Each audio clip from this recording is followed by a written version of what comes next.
결혼한 지 8년 시간이 이렇게 빨리 흘러갔다는 게 제 스스로도 믿기지 않을 때가 있습니다. 남들 눈에 비친 제 결혼 생활은 아마 평범하고 잔잔했을 겁니다. 매일 아침 출근 준비를 하고 저녁이면 남편의 퇴근에 맞춰 밥상을 차리고 주말에는 그냥 소소하게 가까운 곳에 나가 웃으며 사진을 찍는 그런 부부. 특별한 일도 없고 큰 다툼도 없는 그저 조용한 일상이 이어지는 줄 알았습니다.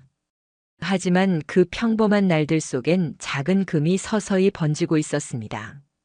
밖에서 보기엔 전혀 보이지 않는 가정의 틀 속에 숨어 있는 균열. 그 균열이 처음 제 눈앞에 확실히 드러난 건 작년 봄 어느 날이었습니다. 그날도 다른 날과 다를 것 없는 하루였어요. 늦지 않게 퇴근하고 집 문을 열었을 때 낯선 기운이 퍼져 있었습니다. 거실은 평소보다 조용했고 그 정막이 이상하게 제 귀를 때렸습니다. 소파에는 남편이 앉아 있었습니다. TV를 켜두고 있었지만 웃지도 집중하지도 않은 채 멍하게 화면만 바라보고 있었어요.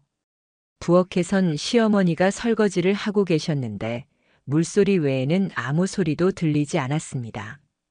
보통 같으면 제가 들어오면 반갑게 인사하며 수고했네 하실 분이었는데 그날은 달랐습니다. 저를 쳐다보지도 않고 질문도 하지 않고 그냥 묵묵히 뒷모습만 보이고 계셨습니다. 그 묘한 공기에 가슴이 답답해졌습니다. 무슨 일 있었어요? 저는 용기를 내서 물었죠. 그러나 돌아온 건 남편의 어설픈 웃음뿐이었습니다. 그는 고개를 살짝 저으며 아무 일 아니야라듯 얼버무렸고 다시 TV로 시선을 돌렸습니다. 그 무심한 태도와 어머니의 차가운 침묵이 오히려 제 머릿속을 소란스럽게 만들었습니다. 사람이라면 누구나 기분이 오락가락할 수 있습니다. 처음에는 그렇게 합리화를 했습니다. 피곤했겠지, 직장에서 힘든 일이 있었겠지, 어머니도 몸이 좋지 않으신 걸까. 몇 번은 그냥 흘려보냈습니다. 하지만 이상한 점은 흐지부지 사라지기는커녕 점점 더 뚜렷해졌습니다. 남편과 시어머니의 태도는 날이 갈수록 달라지고 있었으니까요. 어느 순간부터 시어머니는 아예 제 눈을 피했습니다. 밥을 차리며 가볍게 말을 걸면 고개만 끄덕이거나 아예 대꾸도 하지 않았습니다. 전에 같았으면 밥은 먹었니? 안 피곤하니 하며 챙기셨을 분인데 이제는 시선을 마주치지 않고 짧은 숨소리만 흘렸습니다. 아무리 생각해도 자연스럽지 않았습니다. 남편은 더 이상했습니다. 퇴근하고 들어오면 휴대폰을 손에서 떼는 일이 없었습니다. 거실에 앉아 있을 때도 심지어 화장실을 갈 때도 샤워하러 들어갈 때도 반드시 손에 쥐고 있었습니다. 전엔 분명 휴대폰을 무심히 아무데나 던져놓던 습관이 있었는데 이젠 단 한순간도 놓질 않았습니다. 그제야 본능처럼 불길한 기분이 찾아왔습니다. 이건 단순히 기분이 안 좋거나 일시적인 문제가 아니라고 제 안쪽 깊은 곳에서 알람이 울리고 있었습니다. 어떤 일이 벌어지고 있다는 직감. 그러던 어느 저녁 남편의 셔츠에서 낯선 향이 풍겨왔습니다. 제가 쓰는 어떤 향수와도 다르고 톡 쏘는 듯한 강하고 진한 향. 순간 멈칫하며 물어봤습니다. 이거 무슨 냄새예요? 향수 뿌렸어요? 그러자 남편은 태연하게 말했습니다. 회사 여직원이 생일이라 돌린 거야. 그냥 장난으로 뿌려줬어. 순간 이상하게 느껴졌습니다. 그냥 우연한 질문에 대한 대답치곤 그 톤과 속도가 너무 정확했거든요. 마치 몇 번이고 스스로 연습하며 준비한 답처럼 술술 흘러나왔습니다. 그날 이후 저는 남편을 주시하기 시작했습니다.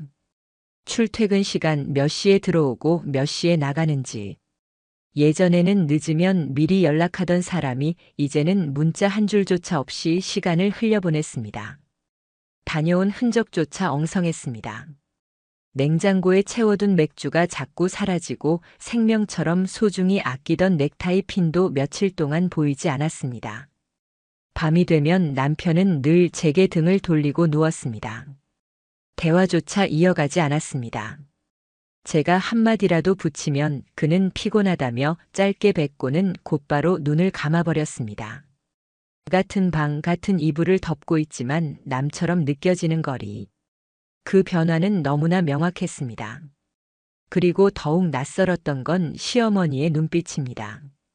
제 표정을 살짝 훑고는 금세 고개를 돌리곤 하셨죠. 무언가를 알고 있으면서도 모른 척하는 사람의 표정. 그 침묵이 오히려 제 귀에 크게 울렸습니다. 매일이 점점 더 피폐해졌습니다. 밥을 먹으면서도 거실에 앉아 있으면서도 저는 두 사람의 행동 하나하나에 온 신경을 곤두세웠습니다. 그러다 어느 날 예기치 못한 순간이 찾아왔습니다. 남편이 급히 화장실에 들어가면서 휴대폰을 테이블 위에 두고 간 겁니다. 심장이 요동쳤습니다.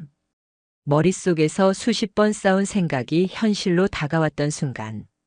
망설임은 길지 않았습니다. 손은 이미 움직이고 있었으니까요. 그는 패턴 잠금을 걸어두었지만 저는 이미 그의 손가락 움직임을 곁눈질로 여러 번 본 적이 있었습니다. 기억을 더듬으며 화면 위를 따라 그리자 거짓말처럼 잠금이 풀렸습니다. 그리고 그 안에서 저는 제 인생을 송두리째 흔드는 문장을 마주했습니다. 자기, 오늘도 와줄 거지? 나 요즘 자기 없으면 못 자잖아. 심장이 멎는 듯 했습니다. 메시지를 올려보니 사진이 이어졌습니다. 두 사람이 주고받은 은밀한 대화들, 함께 찍은 듯한 사진들. 그리고 프로필 사진 속 여자 얼굴은 제가 기억하는 그 여자였습니다. 예전에 회사 회식 자리에서 잠시 스쳤던 제 남편이 인사하며 소개했던 그 여자. 순간 제 손이 심하게 떨렸고 결국 휴대폰이 바닥으로 떨어지며 쾅 소리를 냈습니다. 그 소리를 듣고 남편이 허겁지겁 뛰어나왔습니다. 제 손에 들린 자기 휴대폰을 보자 그의 표정이 단숨에 굳었습니다. 왜 남의 휴대폰을 함부로 봐? 그는 다그쳤습니다. 변명은 없었습니다. 잘못했다는 말조차 없었습니다. 오히려 저를 몰아세우는 그 태도에서 저는 산산이 부서지는 소리를 들었습니다. 그날 밤 더 끔찍한 순간이 기다리고 있었습니다. 방으로 들어온 시어머니가 문을 닫고 제 옆에 앉으셨습니다. 제 눈을 피할 줄 알았던 그분이 그제야 입을 여셨습니다. 내가 요즘 이상하다 싶었는데 그걸 알아챈 거였구나. 순간 심장이 뻐근하게 멎는 줄 알았습니다. 그건 곧 시어머니가 모든 걸 이미 알고 있었다는 뜻이었습니다. 저는 울먹이며 물었습니다. 왜 말씀 안 하셨어요, 어머니? 왜 혼자 두셨어요? 그때 돌아온 답은 제 안에서 마지막 버팀목을 무너뜨렸습니다. 애미야, 남자들이 다 그래. 그 정도는 눈 감고 넘어가는 게 더 편해. 그 순간 제 세상이 산산조각이 났습니다. 제가 믿었던 결혼, 믿었던 사람, 믿었던 가족. 모두 다 제 편이 아니었습니다. 남편은 배신했고 시어머니는 알고도 모른 척하며 그를 감쌌습니다. 그리고 저 혼자만 우스운 희생양으로 남았습니다. 눈물이 멈추지 않았습니다. 하지만 그 안에서 가장 선명하게 일어난 생각은 분노였습니다. 이대로 끝낼 순 없다. 눈물로 묻고 넘어갈 순 없다. 저를 지옥으로 몰아넣은 그들 모두에게 반드시 대가를 치르게 하겠다고. 밤이 새도록 눈을 감을 수 없었습니다. 베개 위로 쉴 새 없이 눈물이 흘렀지만 그보다 더 저를 괴롭혔던 건 머릿속에서 연이어 터지는 장면들이었습니다. 남편의 휴대폰 화면에 남겨진 대화창, 낯선 여자의 얼굴, 그리고 그 모든 걸 이미 알고 있었던 시어머니의 차갑던 목소리. 몸은 무겁게 바닥에 깔렸지만 심장은 쉬지 않고 뛰었습니다. 울분과 모멸감을 얼마나 삼켰는지 가슴이 조여오고 속은 뒤틀리듯 메스꺼웠습니다. 나 이제 어떻게 해야 하지? 그냥 모른 척하고 또 살아야 하나? 아니야, 절대 그럴 수 없어. 저는 원래 이런 사람이 아니었습니다. 의심을 품고 남편의 행적을 쫓아다니는 성격도 아니었고 남편을 위해 성실히 내조하고 시댁에 가면 남들보다 먼저 일어나 일손 돕는 그런 아내였습니다. 그런데 지금 제 모습은 완전히 낯설었습니다. 하지만 방 한가운데 앉아 울던 순간 내 안에서 아주 선명한 목소리가 들렸습니다. 이젠 당하고만 살진 않겠다. 나를 지옥으로 몰아넣은 그들에게 반드시 돌려줄 거야. 그날부터 저는 철저히 다른 사람이 되었습니다. 우선 남편의 휴대폰에서 확보한 대화와 사진들을 캡처했습니다. 손이 떨려서 몇 번이나 잘못 누르기도 했고 눈물이 번져 화면이 흐려져서 조심스럽게 다시 찍어야 했습니다. 그렇게 모아둔 파일들을 제 개인 이메일로 전송해 저장했습니다. 흔적을 남기지 않기 위해 숨긴 폴더까지 활용하며 치밀하게 움직였습니다. 다음은 그 여자였습니다. 남편의 카톡 대화 속 프로필 사진, 닉네임, 대화 내용 속 단서들을 기반으로 인터넷과 SNS를 뒤졌습니다. 결국 그 여자의 흔적을 찾게 되었어요. 이름, 직장, 직책, 취미, 자랑처럼 올려둔 사진들. 그녀는 남편 회사의 기획팀 팀장이었습니다. 사진 속 그녀의 삶은 화려해 보였습니다. 카페에서 찍은 커피잔 2개, 호텔 뷔페에서 찍어 올린 와인잔, 어디선가 보이는 남성의 손목 일부. 처음에는 그냥 평범한 사진처럼 보였지만 제 눈은 그 장면에서 바로 낯익은 것을 포착했습니다. 그 손목에 걸린 시계. 제가 몇 년 전 남편 생일에 사준 그 브랜드, 그 디자인이었습니다. 순간 소름이 돋았습니다. 화면 속 그 남자의 손목은 분명 제 남편의 것이었습니다. 이제 저는 더 이상 추측할 필요가 없었습니다. 확신은 이미 증거로 변해버렸습니다. 그 순간 가슴은 미친 듯 쿵쾅거렸습니다. 분노와 모욕감 속에서 저는 더욱 치밀하게 변했습니다. 단순히 의심하는 아내가 아니라 증거를 모으는 수사관처럼 제 삶을 뒤집어 놓았습니다. 남편이 집에 들어오면 저는 무심한 듯 태연을 가장했습니다. 그러나 작은 녹음기가 제 옆에 놓여 있었습니다.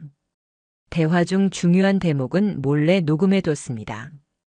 회사에서 돌아오는 길에 남편의 차를 유심히 살피며 혹시 모를 흔적을 기록했습니다. 때로는 그 여자 회사 앞에서 근처 카페에 앉아 기다리기도 했습니다. 차 안에서 멀찍이 찍은 사진들이 제 휴대폰 앨범 속에 쌓여갔습니다. 저는 남편의 신용카드 내역까지 털어보았습니다. 호텔, 레스토랑, 와인바. 날짜와 시간이 서로 맞아떨어지는 그 기록들이 도미노처럼 놓여 있었죠. 그 증거 하나하나가 제 숨을 더 막아왔지만 동시에 제 안에서 무너진 자존심은 더 단단하게 변했습니다. 그 모든 자료들을 파일로 정리했습니다. 사진, 녹음, 카드 내역, SNS 캡처. 그리고 그것을 볼 때마다 다시 다짐했습니다. 나만 무너질 순 없다. 반드시 이 증거로 그들의 삶을 무너뜨릴 것이다. 하지만 그 모든 순간보다 더 역겨웠던 건 시어머니였습니다. 제가 점점 차갑게 변하는 걸 눈치챈 남편은 알아차린 듯 조심스럽게 행동했지만 시어머니의 태도는 오히려 달라졌습니다. 전처럼 따갑게 침묵하지 않았습니다. 다시 예전처럼 살갑게 말을 걸었습니다. 얘야, 요즘 얼굴에 기운이 없어. 어디 아픈 건 아니지? 내가 불안해하니까 얘가 더 집에 들어오기 싫을 거야. 그 말들이 제 귀를 후벼 팠습니다. 자기 아들의 불륜 사실을 이미 알고 있으면서도 모든 걸 제 탓으로 돌리는 말들. 내가 예민해서 그렇다, 내가 문제다라는 프레임으로 저를 몰아세우는 것이었습니다. 저는 겉으로는 눈을 피하고 약한 척하며 고개를 숙였지만 머릿속은 이미 싸늘하게 풀려 있었습니다.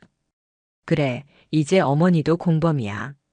나를 조금씩 짓눌러서 결국 포기하게 만들려는 진짜적. 저는 이제 선택했습니다. 무너지는 척, 약한 척 연기하면서 그들의 연극을 끝까지 감시하기로. 그 모습들을 차갑게 바라보며 법으로서 본격적으로 맞서기로. 그리고 결국 저는 변호사 사무실을 찾았습니다. 발걸음은 무거웠습니다.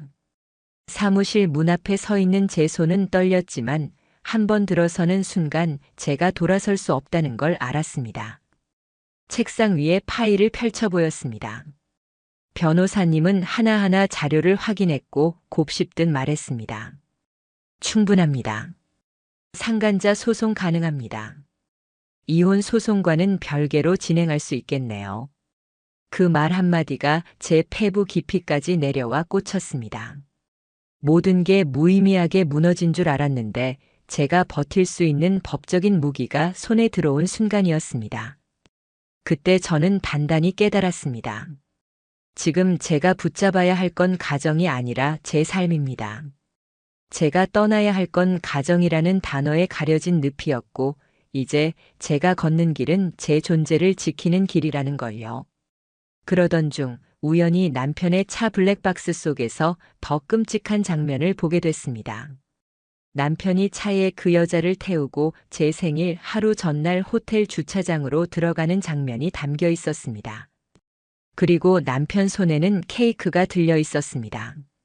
제가 몇 달 전에 남편 생일을 위해 직접 주문했던 그 디저트 가게에서 산 것과 똑같은 케이크. 포장도 디자인도 이름도 그대로였습니다. 그 장면을 보며 저는 더 이상 울지도 못했습니다. 웃음이 터져 나왔습니다. 허탈한 웃음이었죠. 한편으론 이렇게까지 비참할 수 있나 싶었고, 다른 한편으론 오히려 모든 증거가 제 발 앞에 굴러들어왔다는 사실이 섬뜩했습니다.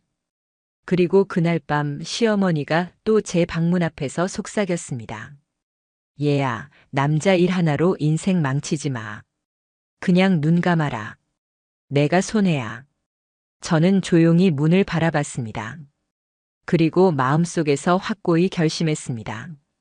이제 이건 단순히 남편의 배신이 아니다. 이제는 남편, 그 여자, 그리고 시어머니. 셋이 함께 날 속이고 내 삶을 짓밟았다. 그렇다면 이제부터는 나도 날카로워질 차례다. 그날 이후 제 눈빛은 완전히 달라졌습니다. 제가 살아온 자기 희생적인 아내의 얼굴은 더 이상 없었습니다. 이제 제 자리를 지킬 유일한 무기는 차갑고 치밀한 복수와 법적 대응이었습니다. 변호사 사무실에서 나오는 제 발걸음은 무겁고도 묘하게 가벼웠습니다. 손에 들린 종이 한 장 상간녀에게 발송될 내용 증명 초안은 제 삶의 방향을 송두리째 바꿀 무기였습니다. 누군가는 그저 서류 한 장에 불과하다고 말할 수 있겠죠.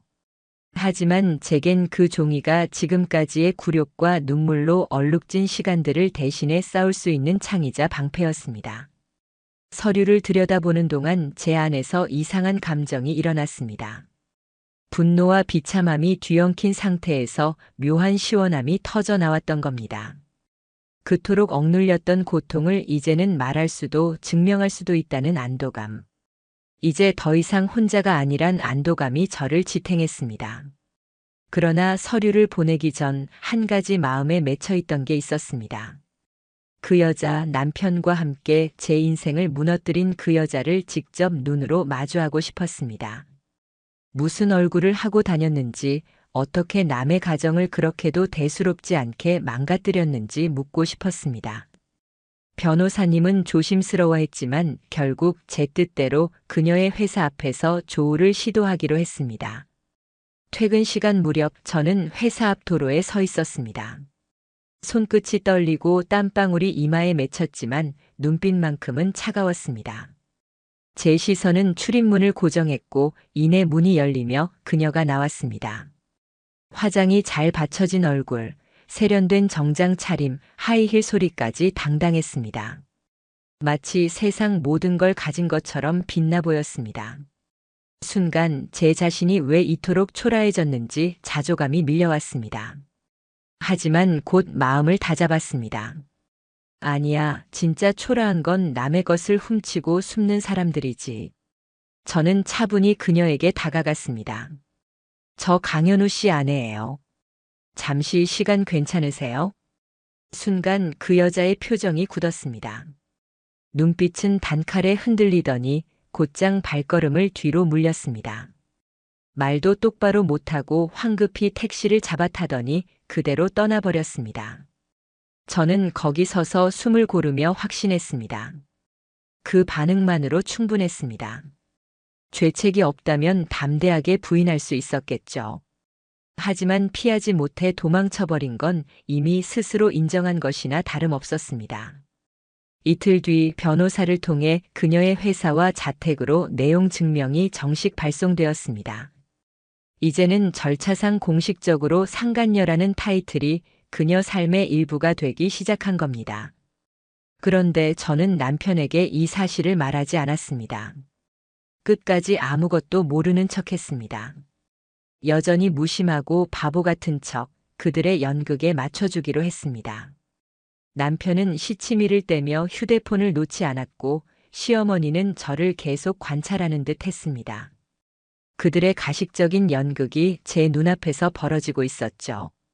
저는 그 모습을 보며 오히려 묘한 쾌감을 느꼈습니다. 그래, 끝까지 속아주는 척 해줄게. 그래야 너희가 무너질 때 더 통쾌하니까. 며칠 뒤 시어머니가 제 방문을 두드렸습니다. 얘야, 이번에 친구네 돌잔치 간다며? 같이 가자꾸나. 내가 아는 사람도 많고 좋잖아. 그 순간 깨달았습니다. 시어머니에게 중요한 건 현실의 문제나 제 고통이 아니었습니다. 단 하나 체면. 아들이 무슨 짓을 해도 집안이 어떤 추문에 휩싸여도 겉으로 보이는 흠없는 가정 그 허울만이 그분에겐 전부였습니다. 예전처럼 억눌린 며느리였다면 그냥 고개를 끄덕였을지도 모릅니다. 하지만 이젠 달랐습니다. 저는 눈을 똑바로 마주보며 말했습니다. 어머님, 저 그 여자한테 내용 증명 보냈어요. 상간자 소송 들어갑니다. 정적이 흘렀습니다. 시어머니의 얼굴은 하얗게 굳더니 폭발하듯 소리를 질렀습니다. 너 미쳤니? 그걸 왜 보내? 세상 사람들 앞에 우리 집 망신을 시키려고 작정했어? 그 말에 저는 피식 웃음이 나왔습니다. 망신은 제가 아니라 바람핀 아들이 자초한 거예요. 저는 피해자일 뿐이에요. 그러니까 조용히 계세요. 그 말을 끝내고 저는 더 이상 시어머니와 대화하지 않았습니다. 그날 이후 시어머니는 완전히 태도를 바꿨습니다. 제 앞에서 한숨을 반복적으로 내쉬고 남편 앞에서는 억울한 듯 내 와이프가 나를 잡아먹으려 한다는 소리까지 했습니다. 남편도 점점 제게 화를 내기 시작했습니다. 왜 엄마한테 그렇게 해? 엄마가 뭘 그렇게 잘못했는데? 그 말에 저는 참다 못해 답했습니다. 내가 바람 피운 거 어머니가 다 알고 계셨어. 근데 나더러 예민하다며 넘어가라 하셨지. 그게 잘못 아니야? 남편은 말문이 막혔습니다. 입술만 떨렸습니다. 저는 그 침묵에서 충분히 읽어냈습니다. 그건 곧 인정이었으니까요. 그 이후 저는 눈 하나 깜빡이지 않고 법적 절차를 밟아 나갔습니다. 변호사와 상담을 이어갔고 이혼 소송과 상간자 소송을 동시에 준비했습니다. 양육권은 없지만 위자료와 재산 분할, 그리고 배상 청구까지. 제게 칼자루가 넘어왔다는 사실을 그날 처음으로 실감했습니다. 그 과정에서 뜻밖의 사건이 또 일어났습니다. 상간녀 측 변호사가 저희 변호사에게 연락을 보내왔습니다. 상간 행위를 부정합니다. 정서적 친밀함은 있었지만 분류는 없었습니다. 더불어 명예훼손으로 맞소송도 걸겠습니다. 이 말을 들었을 때 저는 웃음이 터져 나왔습니다. 이미 제출해둔 호텔 출입 기록, 같은 방에서의 숙박 로그, 두 사람이 주고받은 대화에서 드러난 몸의 교감과 애칭들, 그리고 SNS 사진. 모든 게 명백했기 때문입니다. 이제 와서 발뺌이라니 제 안에서 오히려 차분해짐이 느껴졌습니다. 그들의 버둥거림이 저를 흔들지 못했습니다. 그 무렵 갑자기 남편이 울먹이며 저를 붙잡았습니다. 미안해 한순간이었어. 그냥 외로워서 그때 내가 정신이 나갔었어. 그 모습이 더 역겨웠습니다. 한순간이라니? 제 삶과 존엄을 무너뜨리면서 감히 한순간의 외로움이라 말하는 그 뻔뻔함. 저는 눈을 똑바로 마주본 채 응수했습니다. 늦었어. 이제 내 인생은 내가 책임질 차례야. 그 말에는 흔들림이 없었습니다. 이혼은 피할 수 없는 현실이 되었고 상간녀는 법정에 서게 될 것입니다. 그리고 시어머니 역시 이 사실로부터 자유로울 수 없다는 걸 깨닫게 만들어야 했습니다. 모든 절차가 진행되는 그 순간까지 저는 그들의 연극을 끝까지 지켜볼 겁니다. 그리고 무대가 무너졌을 때 누가 웃고 누가 울게 되는지 반드시 보여주려 했습니다.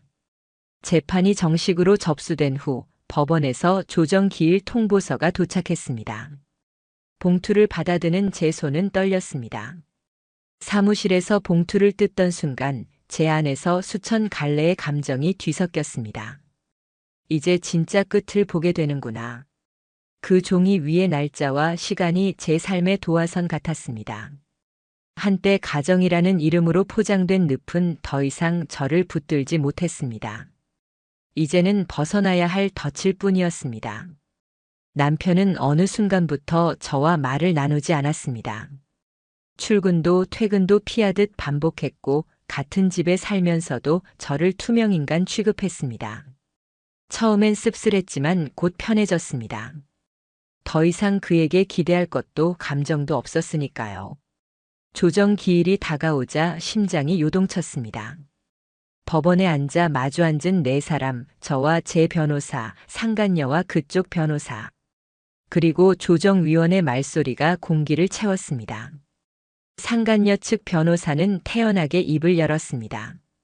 두 사람은 사적인 감정 교류가 있었을 수는 있으나 불륜이라 볼만한 부적절한 관계는 없었습니다. 정서적 친밀감이 오해를 불러일으킨 것입니다. 그들의 전략은 명백했습니다. 증거를 인정하지 않고 관계를 희석해서 감정을 포장하려는 것. 하지만 제가 준비해온 증거 앞에서는 그저 빈 껍데기 주장에 불과했습니다. 조정위원의 눈앞에 정리된 서류 더미가 펼쳐졌습니다. 호텔 입실 기록, 동반 숙박자 명단, 블랙박스에 담긴 영상, 카톡 대화 안에서 드러난 숨김없는 애정 표현 그리고 그녀의 SNS에 직접 남긴 상징적인 글귀. 모든 게 일관되게 두 사람이 부정할 수 없는 시간을 증명하고 있었습니다. 조정위원들의 표정은 점점 굳었습니다. 그러나 상간녀 측은 끝까지 발을 뺐습니다. 이 정도 증거는 충분하지 않습니다. 오해일 수 있습니다. 그리고는 조정에 응하지 않고 정식 재판으로 가겠다 선언했습니다. 순간 제 마음에 묘한 안도와 결의가 동시에 올라왔습니다. 조정에서 끝내는 게 목적이 아니었습니다. 저는 원래부터 모든 걸 공식적인 기록으로 남기고 싶었습니다. 상간녀라는 낙인을 법원의 판결문에 새기고 싶었죠. 재판을 피할 수 없게 된 순간부터 오히려 그들은 더 불안해했습니다. 며칠이 지나자 상간녀 측에서 저를 찾아오기 시작했습니다. 잘못했습니다. 진심으로 사과드립니다. 합의금 조금 더 드리겠습니다. 소송은 없던 걸로 해주실 순 없을까요? 회사 쪽에도 소문이 돌기 시작했습니다. 제발 더는 못 버팁니다. 저는 묵묵히 지켜만 봤습니다. 그들의 떨림과 발걸음이 오히려 제게 위안이 됐습니다. 제가 얼마나 절벽 끝에서 버텼는지 이제 그들이야말로 무너져 내리고 있었습니다. 하지만 그보다 더 놀라운 일은 시어머니였습니다. 어느 날 저를 찾아와 무릎을 꿇었습니다. 평생을 체면이라는 갑옷으로 무장한 분이었습니다. 자존심 하나로 살아온 분이 제 앞에 무릎을 꿇고 눈물을 흘렸습니다. 얘야, 미안하다. 내가 다 알고 있었어. 하지만 널 잃고 싶지 않아서. 내가 며느리 노릇 잘해줘서 난 너밖에 없었는데. 그 순간 묘하게 허탈했습니다. 울컥함보다 역겨움이 앞섰습니다. 지금은 무릎 꿇을 줄 알면서 왜 그때 제게 그런 말을 하셨어요? 왜 날 예민한 사람으로 몰았어요? 왜 체면 때문에 제 고통을 덮으셨어요? 제 목소리는 차갑게 갈라졌습니다. 어머님, 너무 늦으셨어요. 무릎 꿇는다고 모든 게 지워지진 않아요. 저는 그 말을 끝내고 문을 닫았습니다. 문틈 사이로 흐느끼는 울음이 새어나왔지만 단 한순간도 흔들리지 않았습니다. 그 뒤로 시어머니는 끊임없이 메시지를 보냈습니다. 길게 사과문 같은 문장, 과거의 잘못을 은조리는 후회, 다시 살자고 애원하는 간청. 하지만 저는 단 하나의 답도 주지 않았습니다. 제 휴대폰 속 그 텍스트들은 하나의 증거처럼 쌓여만 갔습니다. 마침내 재판날이 다가왔습니다. 법정은 무겁고 차가운 공기로 가득 차 있었습니다. 저는 깔끔히 정장을 입고 변호사와 함께 자리에 앉았습니다. 잠시 후 그녀가 들어왔습니다. 고개를 푹 숙인 그 모습은 그토록 당당했던 얼굴과는 너무도 달랐습니다. SNS 속에서 세상 누구보다 자신감 넘치던 그녀는 그림자에 짓눌린 뒷모습으로 서성이고 있었습니다. 판사는 증거 하나하나를 확인했습니다. 호텔 출입 기록, 입실 로그, 블랙박스 영상. 그 순간 법정 안의 공기는 더 차갑게 가라앉았습니다. 누구도 부정할 수 없었습니다. 마침내 판사의 목소리가 울려 퍼졌습니다. 피고는 원고에게 손해배상금 2천만 원을 지급하라. 판결이 내려지는 순간 그녀의 어깨는 툭 하고 무너졌습니다. 눈물이 떨려 흐르며 떨리는 목소리가 제 귀에 들렸습니다. 죄송합니다. 이렇게까지 될 줄은 몰랐어요. 저는 천천히 그녀를 바라봤습니다. 남의 가정 무너뜨릴 땐 즐거웠겠죠. 그 대가예요. 이건 시작일 뿐입니다. 제 목소리는 차갑고 흔들림 없었습니다. 재판장을 나서면서 저는 그제야 고개를 들었습니다. 머리 위 전등이 쏟아지듯 환히 비쳤지만 제 마음은 오히려 고요했습니다. 무너지는 건 제가 아니라 그들이었습니다. 재판이 끝나고 집으로 돌아왔을 때 제 마음은 이상할 정도로 고요했습니다. 눈물도 분노도 통쾌함도 아니었습니다. 그저 오래 막혀있던 숨이 풀려나온 듯 맑게 세상을 바라보는 기분이었습니다. 손에 들린 판결문은 무겁지만 동시에 가벼웠습니다. 이제 끝났다는 표시 같았습니다. 그날 밤 남편은 술에 절어 집에 돌아왔습니다. 현관에 들어오자마자 신발을 벗지도 못한 채 바닥에 주저앉아 울기 시작했습니다. 나 진짜 후회해. 모두 다 잃은 것 같아. 엄마도 날 피하고 회사에서도 다 알게 됐고. 그 여자도 이제 전화조차 받지 않아. 그 울음은 진심일지도 모릅니다. 하지만 그게 무슨 상관이겠습니까? 울음으로 무너진 지난 시간을 되돌릴 수는 없습니다. 그의 눈물이 제게 작은 동정조차 불러일으키지 못하는 걸 깨달았을 때 저는 오히려 안정감을 느꼈습니다. 정신 차려. 내 인생을 무너뜨린 건 너 자신이야. 제 목소리는 차갑고 분명했습니다. 그 말이 그의 울음을 더욱 키웠지만 저는 등을 돌렸습니다. 이혼 절차는 생각보다 빠르게 진행됐습니다. 법원은 저에게 위자료와 재산 분할에서 우위를 주었습니다. 결국 우리가 살던 집은 제 명의로 넘어왔고 남편은 보증금도 없는 작은 원룸으로 나갔습니다. 제가 지켜온 공간이 온전히 제 것이 되었을 때 홀로 남겨진 저는 처음으로 안도했습니다. 그 후 들려온 소식들은 말 그대로 참혹했습니다. 먼저 남편의 추락. 직장의 소문은 삽시간에 퍼졌습니다. 상급자들이 눈치를 주었고 결국 팀장 자리에서 밀려 지방 발령을 받았다고 했습니다. 회사 안에서도 그를 피하는 이들이 늘어나더니 회식 자리에도 이름이 빠지기 시작했답니다. 함께 웃던 동료들이 하나둘 등을 돌린 겁니다. 외도라는 나귀는 그렇게 그의 어깨를 짓눌렀습니다. 그리고 상간녀, 그녀의 삶은 더욱 빠르게 무너졌습니다. 직장에서는 공식 징계가 내려졌고 다른 지점으로 인사 발령이 났습니다. 그러나 이미 퍼진 뒷담화와 낙인 속에 버틸 수 없었는지 결국 회사를 그만두었다는 얘기를 들었습니다. 가족에게도 사실이 알려져 완전히 고립되었다고 했습니다. 화려함을 자랑하던 SNS 계정은 폐쇄되거나 비공개로 돌려졌습니다. 사진 속에서 반짝이던 그 기세는 사라지고 뒤따라온 건 침묵과 흔적 지우기 뿐이었습니다. 그리고 시어머니. 제가 집을 떠난 뒤 어머니는 남편과의 연락마저도 끊기게 됐다고 들었습니다. 자신이 평생을 지켜온 체면은 오히려 사람들의 입에서 비난으로 돌아왔습니다. 며느리가 얼마나 고생했는데 쫓아냈다더라. 남편 바람을 눈 감아주고 며느리를 탓했대. 동네에서는 그렇게 수군거림이 퍼졌습니다. 결국 혼자가 된 시어머니는 그제야 자신이 감쌌던 아들과 집안이 오히려 자기 등을 돌렸다는 걸 깨달으셨겠죠. 체면을 지키려다 모든 걸 잃은 겁니다. 저는 그 모든 소식을 조용히 듣고만 있었습니다. 차갑게 웃으며 스스로 다짐했습니다. 그래, 이게 죗값이야. 그 누구도 피해 없이 제 발로 빠져나갈 순 없어. 그러나 제 이야기는 단순히 그들의 몰락에서 끝나지 않았습니다. 그건 제 인생의 일부일 뿐, 이제부터의 본론은 회복이었습니다. 재판이 끝난 어느 날 변호사님이 제게 말씀하셨습니다. 처음 오셨을 때보다 표정이 많이 편해지셨어요. 저는 오래간만에 미소 지었습니다. 이제야 제 삶을 찾은 것 같아요. 이제야 제 감정과 제 선택에 솔직해질 수 있을 것 같아요. 저는 제 이름을 바꾸었습니다. 함께 붙었던 그의 이름을 떼어내고 처음 제게 주어졌던 이름의 빛을 되찾았습니다. 그 이름으로 새 삶의 첫 장을 쓰고 싶었습니다.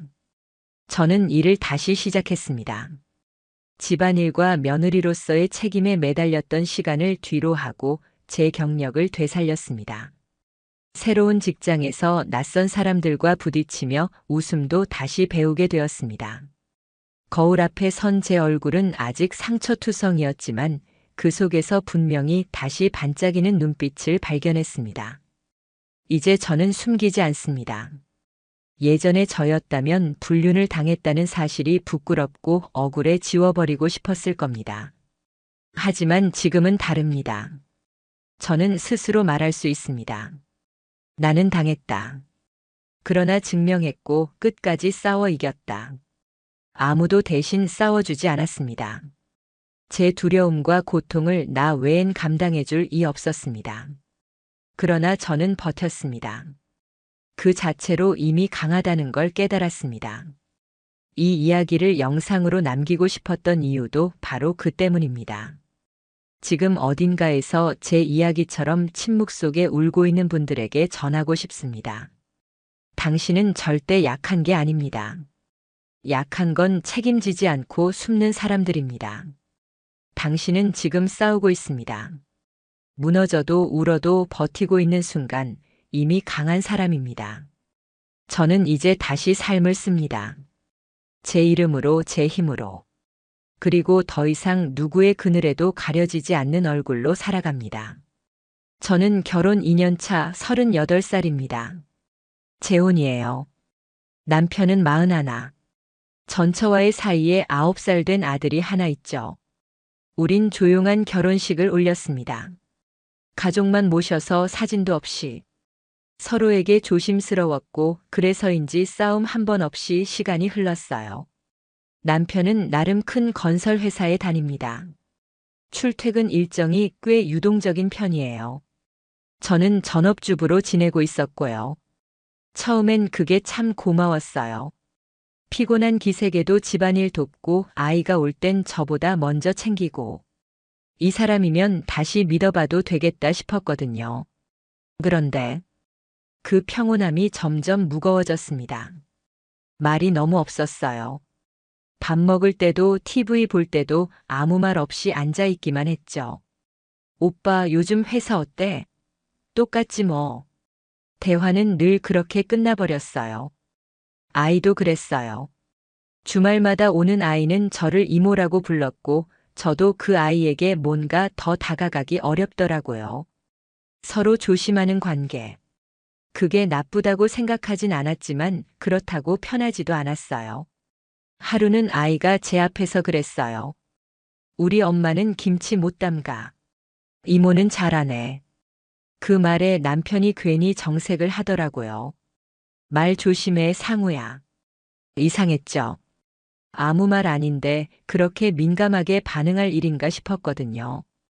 그리고 그날 밤 남편이 집 밖으로 나갔어요. 저한테는 잠깐 바람 좀 쐬고 오겠다고 했죠. 밤 10시 넘은 시각이었어요. 그런데 그날이 처음이 아니었습니다. 한 번, 두 번 매주 수요일 밤이면 꼭 나갔어요. 그것도 정확히 비슷한 시간대에. 회사 일 있어? 아니야, 그냥 좀 머리 식히고 싶어서. 늘 같은 대답. 근데 이상하게 냄새가 바뀌어 있었어요. 은은한 섬유 유연제 향. 우리 집에서 쓰는 거랑은 분명 다르더라고요. 처음엔 설마 했습니다. 아무리 그래도 나랑 결혼까지 해놓고 아이까지 둔 사람이 그럴 리 없다고 믿고 싶었어요. 하지만 그 믿음이 점점 금이 가기 시작했습니다. 어느 날은 남편의 셔츠 안쪽에서 긴 머리카락이 나왔어요. 저는 단발이거든요. 그날 이후로 머릿속이 시끄러워졌습니다. 자꾸 상상하게 됐어요. 그 사람이 있는 곳, 그 사람이 누구일지, 그 시간에 무슨 말을 주고받았을지. 근데 이상하게도 화가 안 났습니다. 그보단 섬뜩했어요. 뭔가 내가 모르는 거대한 이야기가 내 주변을 맴도는 느낌이랄까. 분명히 뭔가가 있다. 그런데 이 사람은 나한테 그걸 절대 말 안 할 거라는 확신도 들었어요. 심장이 빠르게 뛰었습니다. 그날 이후 저는 남편의 모든 패턴을 기록하기 시작했어요. 시간, 경로, 입고 나간 옷, 돌아올 때 표정, 핸드폰에 손을 올리는 습관까지. 작은 메모장에 몰래 적어두었죠. 처음엔 내가 이상한 걸까 싶었어요. 이렇게까지 하는 내가 너무 예민한 건 아닐까 하고요. 그런데 이상하게도 날이 갈수록 그 기록이 하나의 패턴처럼 보이기 시작했습니다. 그리고 일주일 뒤 남편의 차 블랙박스를 확인한 순간 제 안에서 무언가가 딱 하고 부러졌습니다. 평소엔 차에 관심도 없었는데 그날은 왠지 모르게 뭔가가 자꾸 마음에 걸렸거든요. 남편이 퇴근하자마자 씻으러 들어갔고 저는 조용히 차 키를 들고 내려갔습니다. 블랙박스를 열었을 땐 사실 정말 큰 걱정이나 의심은 없었어요. 그냥 내 착각이길 바라는 마음이 컸죠. 그런데 위치 정보가 너무 이상했어요. 그 주도, 그 전주도, 또 그 전주도 매주 수요일 밤 중랑구의 한 조용한 주택가 골목에서 차가 정차해 있었어요. 서울 외곽의 낡은 아파트 단지가 있는 곳이었죠. 저희 집이나 친정, 직장과는 아무 관련도 없는 동네였어요. 지도 어플로 위치를 확인하면서 가슴이 철렁했습니다. 거기서 도대체 왜, 매주 그 장소를 왜 그렇게 반복해서 가는 걸까? 그 주 주말 남편이 아이와 외출한 사이 저는 그 동네를 직접 찾았습니다. 30년은 좋게 돼 보이는 오래된 저층 아파트. 주차장도 없는 작은 단지였어요. 3층짜리 계단을 올라가 보니 복도 끝집 도어락 위에 낡은 스티커가 붙어 있더라고요. 김나경, 익숙한 이름이었어요. 예전에 남편 휴대폰에서 몇 번 본 적이 있었죠. 그땐 그냥 아이 엄마인가 보다 싶었어요. 남편이 가끔 그러더라고요. 아, 나경이한테 문자 왔네. 이거 애 학교 행사 얘기니까 나경이랑 상의 좀 할게. 그땐 진짜로 아이 때문인 줄 알았어요. 근데 지금 생각해보면 그 대화들이 전부 핑계였던 것 같아요. 그날 아파트 앞에서 저는 그냥 돌아섰어요. 그리고 집에 와서 처음으로 혼자 술을 마셨어요. 가슴이 답답했습니다. 눈물도 멈추지 않았고요. 그날 이후 저는 그 동네와 그 이름이 자꾸 머릿속을 맴돌았어요. 그리고 또다시 수요일. 남편은 말없이 외출했고 저는 실시간 블랙박스 연동 앱을 켰어요. 역시나 그 골목에 도착해 있더라고요. 그 자리에서 1시간 반. 매번 그랬어요. 똑같이. 그런데 며칠 후 남편 셔츠 주머니에서 접힌 메모지를 하나 발견했어요. 거기엔 주소와 날짜, 시간, 그리고 한 줄의 짧은 글이 적혀 있었어요. 이제 우리 진짜로 시작하자. 숨이 턱 막혔습니다. 순간 머릿속이 새하얘졌어요. 우리라니. 누구랑? 그날 밤 저는 처음으로 남편에게 따져 물을까 고민했어요. 근데 그러면 모든 게 끝나버릴 것 같았어요. 그 사람이 입으로 진실을 말하게 만들고 싶었어요. 내가 추궁해서 터지는 게 아니라 스스로 무너지는 모습을 보고 싶었죠. 그리고 다음 수요일 남편은 또다시 그 장소로 향했습니다. 이번엔 저도 준비를 했습니다. 현관에 몰래 꽂아둔 작은 녹음기. 그리고 제 차를 타고 남편을 조용히 미행했어요. 차는 익숙한 그 골목에 멈췄습니다. 그리고 잠시 후 남편은 차에서 내렸고 그 아파트 3층으로 올라가 현관 비밀번호를 누르고 들어갔습니다. 단 한 번의 망설임도 없이. 그 순간 심장이 멎는 줄 알았어요. 모든 게 끝났다는 걸 알았습니다. 그리고 동시에 모든 게 이제 시작이라는 것도요.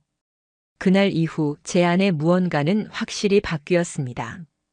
예전 같으면 울고불고 했을지도 몰라요. 하지만 이번엔 달랐어요. 화가 나기보단 섬뜩했어요. 어떤 감정도 쉽게 올라오지 않았습니다. 너무 현실 같지 않아서 그랬던 것 같아요.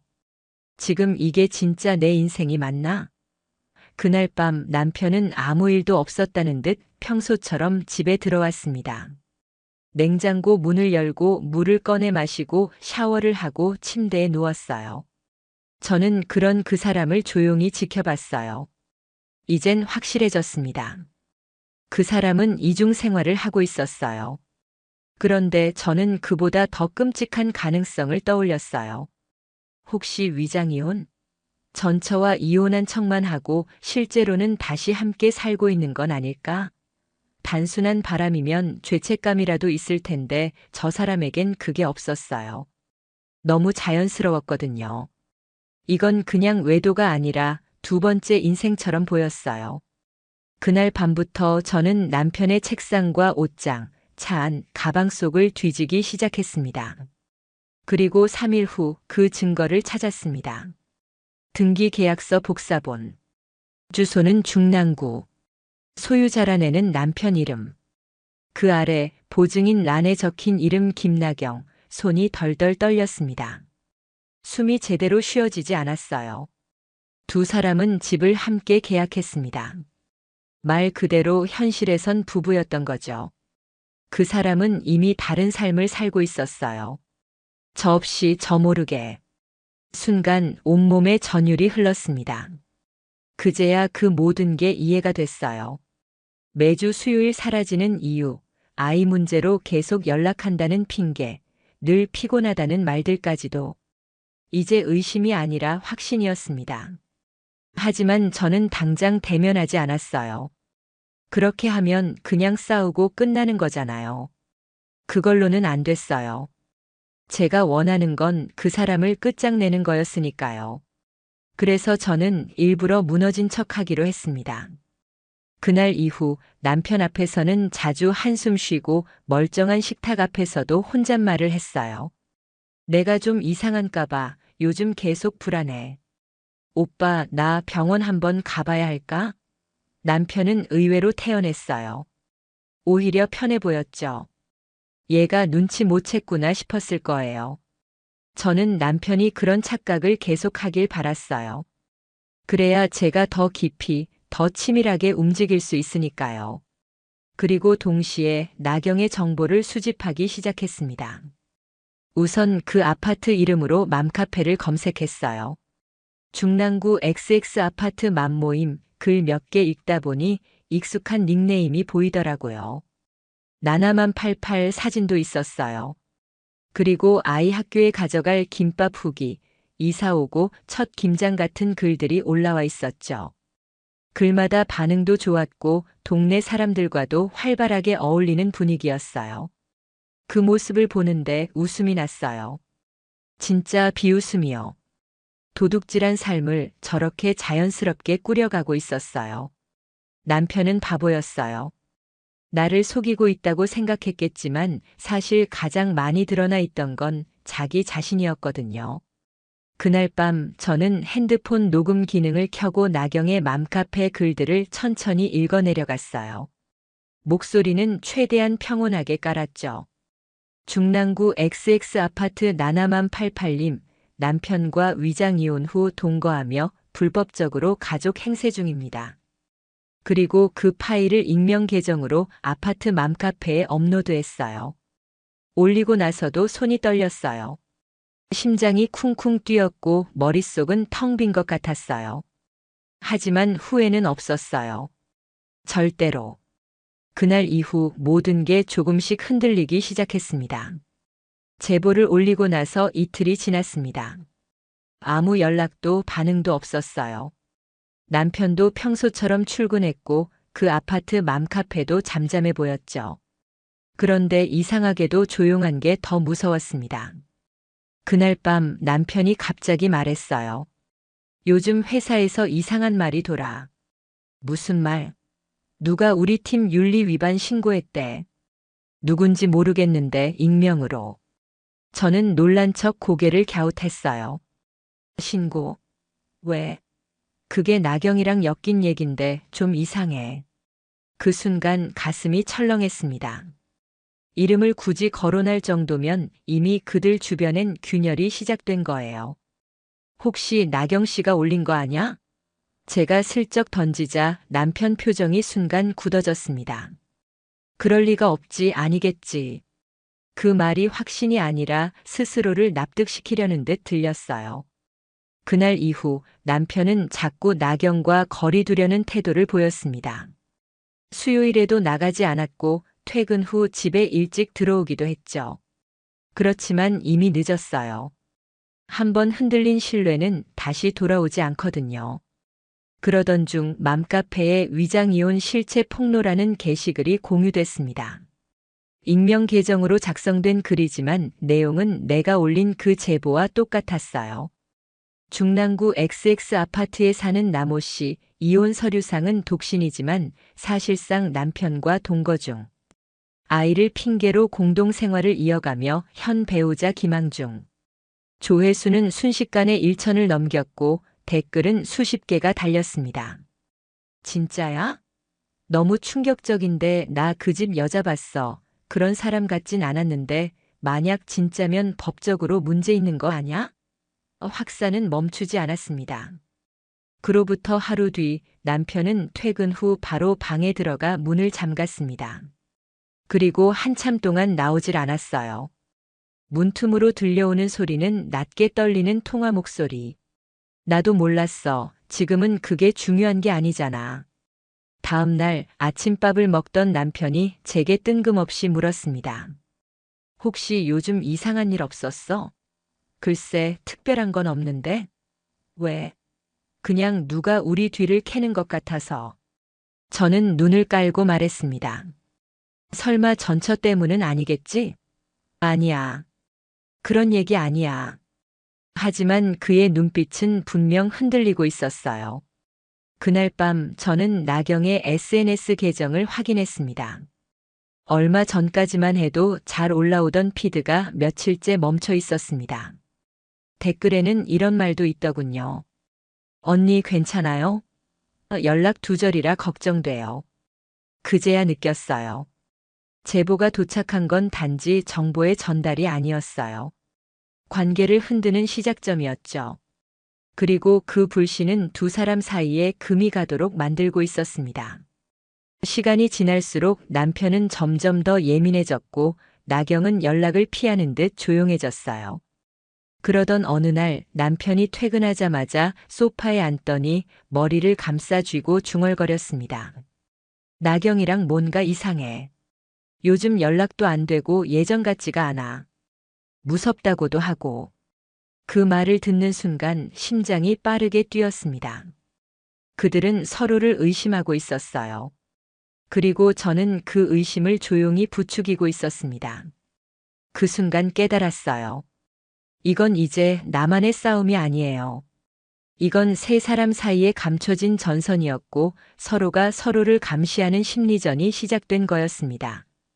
그날 이후 저는 메모장을 꺼냈습니다. 그동안 수집한 정보들을 차곡차곡 정리했어요. 남편의 외출 패턴, 차량 위치 기록, 그 아파트 주소, 나경의 맘카페 글, 그리고 그들 사이에서 오고 간 대화 단서들까지. 이제 퍼즐이 거의 다 맞춰지고 있었습니다. 하지만 결정적 증거가 없었어요. 누가 봐도 이건 불륜이다라고 할 수 있는 명확한 증거. 저는 핸드폰 녹음 앱을 항상 켜두기 시작했습니다. 남편과의 대화 중에 조금이라도 이상한 말이 나오면 저장했죠. 그런데 더 확실한 게 필요했어요. 그래서 결국 저는 사설 탐정에게 연락했습니다. 정확히 뭘 알고 싶으신가요? 두 사람이 함께 사는지, 주 1회 만나는 게 맞는지, 사진이나 영상, 동선 같은 기록이 필요해요. 그 사람은 조용히 고개를 끄덕였고 며칠 안에 결과를 보내주겠다고 했어요. 그동안 저는 평소처럼 행동했어요. 밥 차리고 빨래 개고 아이 간식 챙기고 남편 앞에서는 늘 그랬듯 순한 표정으로요. 그런데 그 사람은 이상하리만치 조용했어요. 퇴근하고 와서도 말을 줄였고 주말에 아이가 와도 눈빛이 어딘가 불안해 보였죠. 요즘 왜 이렇게 말이 없어? 제가 일부러 물었더니 남편이 멍하니 TV를 보면서 말했어요. 그냥 요즘 좀 피곤해서. 그 말이 뭔가 신호처럼 느껴졌습니다. 그리고 3일 뒤 사설 탐정에게서 자료가 도착했습니다. USB 하나, 메모지 한 장. 3주 연속 같은 요일, 같은 시간대 방문. 남성과 여성 동일 인물 확인. 중랑구 XX 아파트 302호. USB를 꽂았어요. 화질은 선명했고 그 골목 주차장에 멈춰 서는 남편의 차량, 차에서 내리는 모습, 엘리베이터 없이 계단을 오르는 모습이 고스란히 담겨 있었어요. 그리고 현관 앞에서 여자가 나와 반갑게 맞이하는 장면. 그 여자는 나경이었습니다. 두 사람은 너무나 자연스럽게 인사하고 팔을 스치며 집 안으로 들어갔어요. 그게 끝이었어요. 저한테는 그 장면이면 충분했어요. 지금까지 의심했던 모든 게 하나하나 다 맞아떨어지는 순간이었습니다. 머릿속이 하얘졌어요. 숨이 막혔고 가슴이 너무 아팠어요. 그 장면을 반복해서 보며 울었고 울다가 웃기도 했어요. 이걸 어떻게 해야 할까? 그 영상은 곧바로 USB 2개에 복사했고 하나는 집 안에, 하나는 제 지인 집에 보관했습니다. 이제부터는 행동할 때였어요. 단순히 들키게 두지 않을 거였어요. 어설프게 들이닥치고 싸우는 장면 같은 거, 그건 그들한테 면죄부가 돼버릴지도 몰랐거든요. 나는 이 둘을 조용히 철저하게 무너뜨릴 생각이었어요. 그날 밤 남편이 평소보다 일찍 퇴근했어요. 무슨 일 있었어? 제가 물었죠. 그냥 회사에서 일이 좀 꼬였어. 그 말 뒤에 이어지는 표정이 어색했어요. 눈을 제대로 못 마주치고 말 끝마다 목소리가 떨리고 있었거든요. 그래도 와줘서 고마워. 오빠. 제가 그렇게 말했을 때 남편이 살짝 놀란 눈빛을 했어요. 그 말이 나올 줄 몰랐던 것처럼요. 하지만 전 그 눈빛에 대고 웃었습니다. 아무렇지 않은 척 그냥 따뜻하게 웃었어요. 왜냐면 그 사람이 모르게 끝을 향한 계단을 하나씩 밟고 있었으니까요. 이제 다음은 그 두 사람을 같은 공간에 부르는 일만 남았어요. 그날을 위해 저는 조용히 만찬을 준비하기 시작했습니다. 모든 걸 준비하면서도 제 안에서는 수없이 많은 감정이 오갔어요. 분노, 슬픔, 허탈함, 복수심. 그리고 묘한 기대감까지. 이게 끝이라는 생각보다 이제야 시작이라는 감각이 더 강했어요. 다음 주 수요일 남편이 나경의 집으로 가는 그날. 저는 남편에게 말했어요. 오빠 수요일 저녁엔 집에 일찍 와줄 수 있어? 무슨 일 있어? 그냥 같이 밥 한 끼 먹자. 나 요즘 좀 그랬잖아. 남편은 조금 놀란 눈치였지만 곧 고개를 끄덕였어요. 그래. 일찍 올게. 그리고 다음 날 나경에게도 연락을 했습니다. 그동안 수소문에서 알아낸 나경의 번호. 제가 그녀에게 처음으로 연락한 순간이었죠. 김나경 씨 맞으시죠? 지연입니다. 상우 씨 아내요. 부탁드릴 게 하나 있어서요. 이번 주 수요일 저녁 저희 집으로 와주실 수 있을까요? 식사 자리예요. 다른 이유 없습니다. 답장은 바로 오지 않았어요. 한참 후 단 한 줄이 도착했어요. 알겠습니다. 그 짧은 말이 전부였어요. 그녀가 어떤 마음으로 그 자리에 나올지 짐작할 수 없었지만 상관없었어요. 왜냐하면 그 자리는 그들에게 어떤 대답을 구하려는 자리가 아니라 결론을 보여주는 자리였으니까요. 그날 아침 전 평소보다 더 일찍 일어났습니다. 시장에 가서 식재료를 샀고 요리책을 펼쳐서 하나하나 정성 들여 만들었어요. 잡채, 불고기, 된장찌개, 각종 나물 반찬. 그들이 한때 가족이었던 척했던 그 식탁처럼요. 오후 6시 30분. 현관벨이 울렸습니다. 먼저 도착한 건 남편이었어요. 정장 차림 그대로 무표정한 얼굴로 들어왔죠. 오늘 왜 이렇게 상차림을 그냥 마지막으로는 나도 대접하고 싶었어. 남편은 제 눈치를 살피는 것 같았지만 끝까지 말을 아꼈어요. 그리고 정확히 10분 후 다시 벨이 울렸습니다. 저는 말없이 문을 열었어요. 문 앞엔 단정한 셔츠와 청바지를 입은 나경이 서 있었습니다. 생각보다 수척해 보였고 눈동자는 맑지 않았어요. 저는 말없이 몸을 비켜줬고 그녀는 조용히 고개 숙이며 들어왔습니다. 남편은 의자에서 일어나지도 못하고 얼어 있었습니다. 나경 씨, 저기 앉으세요. 다 차렸어요. 세 사람은 한 테이블에 앉았습니다. 어색한 공기, 찬기 도는 식탁. 한동안 아무도 숟가락을 들지 않았어요. 오빠, 나경 씨. 두 분이 이렇게 한자리에 있는 건 처음은 아니겠죠? 남편이 눈을 피했고 나경은 고개를 숙인 채 조용히 숨만 쉬었습니다. 저는 그 조용한 공기를 깨듯 리모컨을 들고 TV를 켰어요. 화면에는 블랙박스 영상이 재생됐습니다. 남편의 차가 그 골목에 주차하고 남편이 계단을 올라가고 나경이 현관문을 열고 두 사람이 자연스럽게 안으로 들어가는 모습. 남편이 벌떡 일어섰어요. 이게 뭐야? 저는 숟가락을 들었습니다. 밥은 식기 전에 먹는 게 좋거든요. 나경은 입술을 떨면서 말을 꺼냈습니다. 왜 이러세요? 왜라니요? 가족끼리 밥 먹는데 왜 그래요? 이 집은 아직 제 집이니까요. 남편이 화를 참는 듯 이를 꽉 물었고 저는 태블릿을 꺼내 또 다른 자료를 띄웠어요. 통화 녹음 파일, 문자 캡처 화면, 부동산 계약서 스캔본.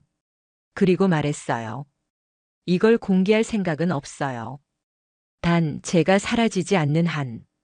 조용했습니다. 정적 속에서 숟가락이 살짝 부딪히는 소리만 들렸어요. 여기까지는 경고예요. 이 이후는 선택이겠죠. 남편은 의자를 밀고 일어섰고 나경은 눈물을 흘리기 시작했어요. 하지만 저는 그들을 붙잡지도 말리지도 않았습니다. 식탁 위 반찬들만이 조용히 그 자리에 놓여 있었죠. 그리고 그날 밤 저는 변호사 사무실에 전화를 걸었습니다. 이혼 소장 접수하려고요. 자료는 충분히 준비돼 있습니다. 다음은 법적으로 해결할 시간이었어요. 이제 지우지 못할 기록으로 남겨줄 차례였거든요. 이혼 소장을 접수한 날 저는 서류를 들고 조용히 법원 민원실에 앉아 있었어요. 손에 쥔 봉투는 얇았지만 그 안에는 지난 1년의 모든 고통이 담겨 있었죠. 변호사 사무실에선 예상보다 더 차분했어요. 영상과 계약서, 통화 녹취까지 확보하신 거면 거의 모든 준비는 끝난 겁니다. 이건 단순 이혼이 아니라 기망행위에 의한 혼인 파탄이기 때문에요. 그 말이 이상하게 안심보단 씁쓸하게 들렸습니다. 지금 생각해보면 저는 승리를 원한 게 아니었어요. 그냥 제가 사라지지 않기 위해, 누구의 그림자도 되지 않기 위해 여기까지 온 거였어요. 법적으로는 깔끔했습니다. 남편에게는 기망에 의한 혼인 지속으로 인한 손해배상, 전처에게는 위장혼인과 명예훼손에 대한 민사소송, 그리고 두 사람 모두에게 사회적 불이익. 남편은 직장에서 징계 대상에 올랐고 사내 윤리 위반 조사 중이라는 공지가 회사 내부망에 떴어요. 나경은 더 빨랐습니다. 맘카페에서의 아이디는 삭제됐고 그 아파트 주민 커뮤니티에는 익명 제보글이 퍼졌죠. 위장 이혼 후 전 남편과 동거하며 현재 배우자 김하난 여성 아이를 핑계로 두 집 살림 중인 부부 실체 이중 생활하다 걸린 XX동 남호 씨, 그들은 사회적으로 매장됐어요. 단 한마디도 하지 않았지만 모든 진실은 사람들이 더 빠르고 더 정확하게 확산시켜줬습니다. 남편은 이혼을 원하지 않았어요. 계속 사과했고 그건 정말 실수였어. 그냥 잠깐이었어. 라는 말도 반복했죠. 하지만 실수라기엔 너무 많은 준비가 돼 있었잖아요. 집 계약, 아파트 출입, 아이와의 관계 유지, 그건 습관이었고 생활이었어요. 진심으로 미안해. 그 말도 들었습니다. 하지만 이상하게 그 순간은 아무런 감정이 없었어요. 지금은 미안할 타이밍이 아니야. 지금은 내가 무너질 타이밍이야. 제가 그렇게 말했을 때 남편은 말없이 고개를 떨궜어요. 한 달 뒤 이혼은 성립됐습니다.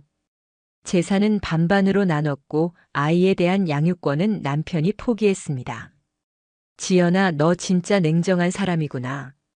이혼 서류에 도장을 찍은 날 남편이 마지막으로 남긴 말이었어요. 그 말을 들은 순간 제가 웃었어요. 작게, 아주 조용하게. 그래. 그 냉정함이 없었으면 지금 나는 아예 없었겠지.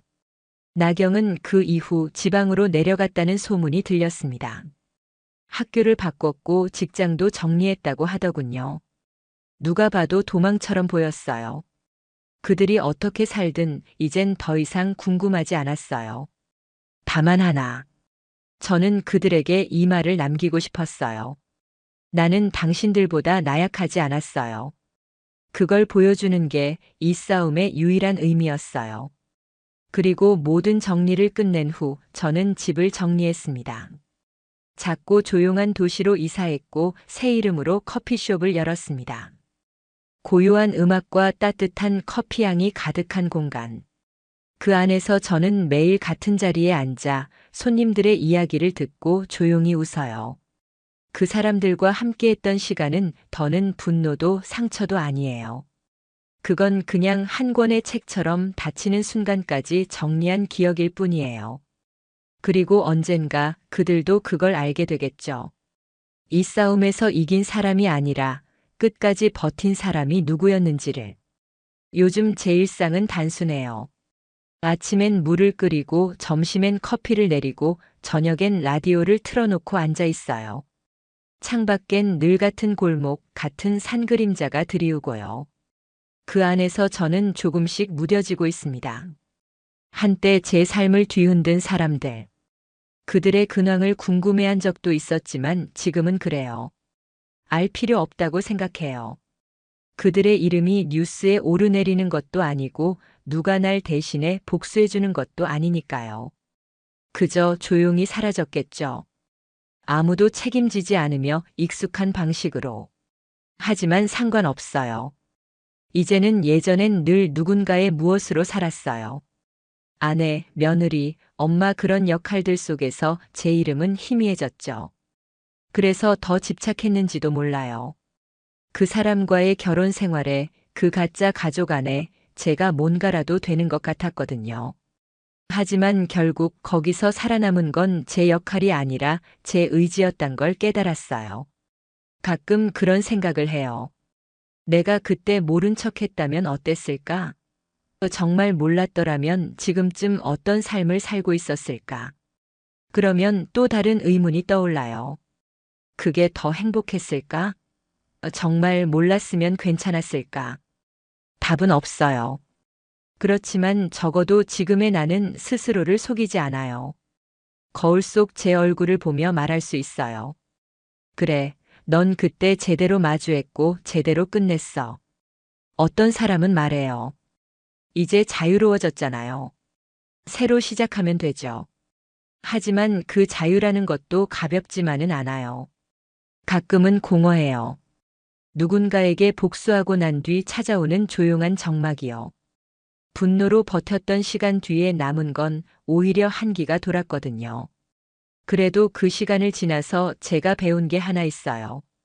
사람은 결국 자기가 자기를 지켜야 한다는 것. 누가 대신해 주지 않아요. 애써주는 사람도 없고 끝까지 같이 분노해줄 사람도 없어요. 그러니 내가 버텨야죠. 나라도 나를 지켜야죠.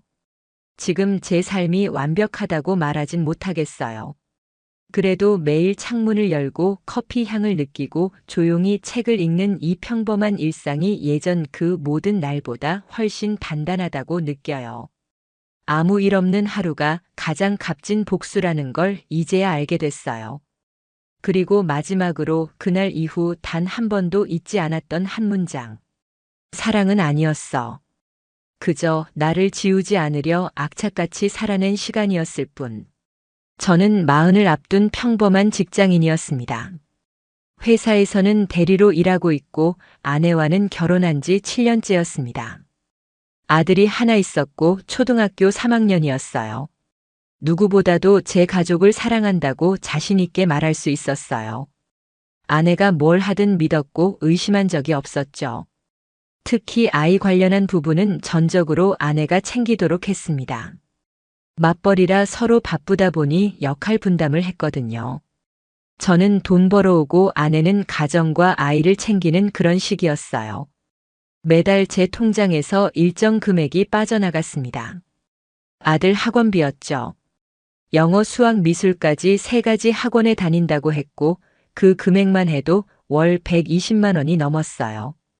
처음엔 그저 요즘 사교육이 그렇지 하며 고개를 끄덕였고 묻지도 않았어요. 그런데 어느 날 일이 터졌습니다. 사건은 제가 은행 앱을 확인하다가 우연히 거래 내역을 자세히 본 날이었어요. 평소엔 자동이체로 빠져나가는 돈을 그저 금액만 보고 넘겼는데 그날은 왜 그런지 모르겠지만 이상하게 수신인 이름이 눈에 들어왔어요. 우리 아이가 다닌다는 학원 이름이랑 달랐어요. 예를 들어 꿈나무 수학학원이어야 하는데 거래 내역에는 이상혁이라는 이름이 적혀 있었죠. 저는 순간 당황했어요. 뭔가 착오겠거니 했지만 다른 이체 내역들도 확인해 보니 전부 이상혁이라는 이름으로 들어가고 있었어요. 무려 6개월간이요. 합치면 거의 700만 원이었습니다. 처음엔 단순 착오라고 생각했습니다. 아내가 학원장 개인 계좌로 넣고 있는 거라고 여겼어요. 요즘 그런 경우도 종종 있잖아요. 그래서 아무렇지 않게 아내에게 물어봤습니다. 아, 여보, 혹시 이거 학원비 이체 이름이 이상혁으로 나가던데. 그 학원장 이름이야? 아내는 잠시 정색하더니 태연하게 고개를 끄덕였어요. 응, 맞아. 그 원장님 이름이 이상혁이야. 요즘 세금 문제로 학원 계좌 안 쓰고 개인 명의로 받더라고. 그 말에 저는 다시 안심했습니다. 아무 일도 아니었죠. 그런데 그때부터 뭔가 꺼림칙한 기분이 들기 시작했어요. 사실 저는 의심이라는 걸 해본 적이 없는 사람이었습니다. 아내를 믿었고 가정에 충실한 줄 알았으니까요. 그런데 그날 이후 아내의 행동들이 하나 둘씩 떠오르기 시작했습니다. 최근 몇 달 동안 아내는 야근이 늘었습니다. 원래 직장은 오후 5시면 끝나는 직장이었는데 갑자기 저녁 8시까지 회의가 많다고 했어요.